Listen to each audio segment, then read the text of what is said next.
my story.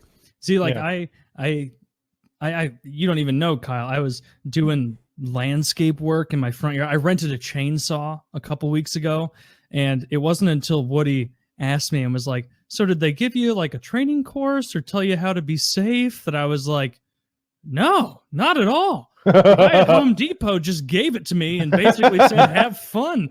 And so I rented that, and I, for like all day, just cut down a couple trees in my front yard, cut down all the fucking shitty ass bushes and shit in my side yard and my, like, near my front of my home. Yeah. And like first of all, chainsawing is a hell of a workout. It's fun at tough. first. It's very fun at first, but like I learned early that like I'm not good at gauging when it's through the actual log, because there's like a line on my driveway now where I went through a huge log way too much, and when it like ran, it was like, and I was like, oh fuck, and then, so now there's like a divot in my driveway where I fucked that up. But the blades are nice and sharp. Kyle after knows. that They get dull. After that, cutting was an ordeal. I just had to like sit down and be like, just come on, man, just please go through. Thank God I had. They're kind of a bitch to sharpen if you don't know how to do it. You need a rat tail I have no idea how to. And we cut down like a couple big pieces, my dad and I, and we left 2 enormous chunks. And then I was like, I got to return this fucking chainsaw so I don't get charged over the 24-hour period. So I ran and returned it, and then got back, and there were these 2 huge pieces after everything we got done. Like I gutted. How much is a chainsaw rental? It was, for the 24 hours, only like $85 or something. Oh, that's more than I guessed. Yeah, chainsaw's $300. Yeah, well, I don't need a pretty good one. I have a good chainsaw. Tree I need to get removed in my backyard. It's 18 years old now. Like they last for a while. You just change the blade. They just keep going. It's what is it? A single stroke little fucking gasoline motor. It just goes for fucking ever. Steel is the one. Yeah, steel. Yeah. My dad's got steels. They're I had excellent. to refill the gas in the middle of all this stuff because it wasn't like totally topped off. I like running them a lot. Like I've always enjoyed the chainsaw. You feel like you've got a lot of power. And then I'd always do that thing like in Texas Chainsaw Massacre where like you've never seen. There's a scene at the end of Texas Chainsaw Massacre where like the girl gets away. She's like jumps in the truck and she's like, go, go, go. And the guy hauls ass away. And Leatherface stands in the highway with a chainsaw. And he does this like crazy dance of rage with the chainsaw. And at the end, he's going, no, while he's like dancing like this. Like, well, of course, obviously, I like to juggle mine with an axe. Yeah, I did that too. I almost got kicked out of my HOA.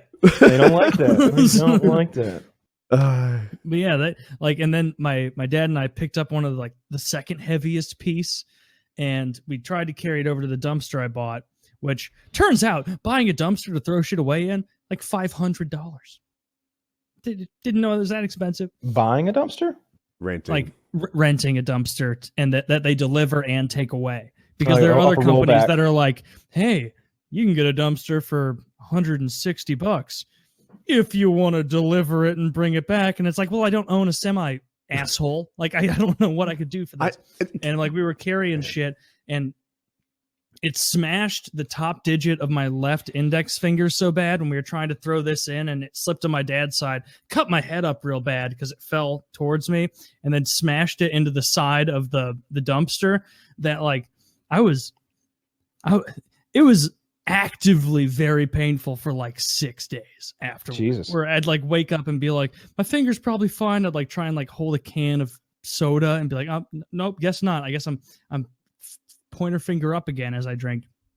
But it's mostly better. So I'm 2 weeks out from any sort of exercise. And it wasn't until yesterday that I was like thinking to myself, I'm like, Taylor, you could have been squatting this whole time. And I was like, nah. Unless I can do the fun overhead press and the fun bench, I'm not doing squats. Fuck that. You can't do Meanwhile, there's a guy playing NCAA football right now with like his whole hand broken. And he just put a club cast on it. Is there? No, or are you just hypothetical? Yeah, no. I'm pretty sure he plays for Alabama. I just remember like the other day we were watching football and the guy had this club over his whole fucking hand, and he played a position that's like he was like an lineman or something like that too, and he was doing well. It made me feel bad because it was like after every NHL postseason, it'll be like in this most recent one, they're like, yeah, and Tarasenko had 3 broken ribs for the last 20 games of the playoffs, and meanwhile I'm like, my fingy hurt. That's how I felt about my elbow. I don't know. Like I know a guy who's like he doesn't respect knee injuries, and I'm like, really? Knee injuries in my mind are like one of the worst. Ankle injuries are one that I know always sort of comes back. Like they're the ones. I mean, they're a problem, but you'll be okay. Elbow injuries, I didn't respect. I was always like, elbow, like, oh, do you have a wooey? You know, is your elbow hurty?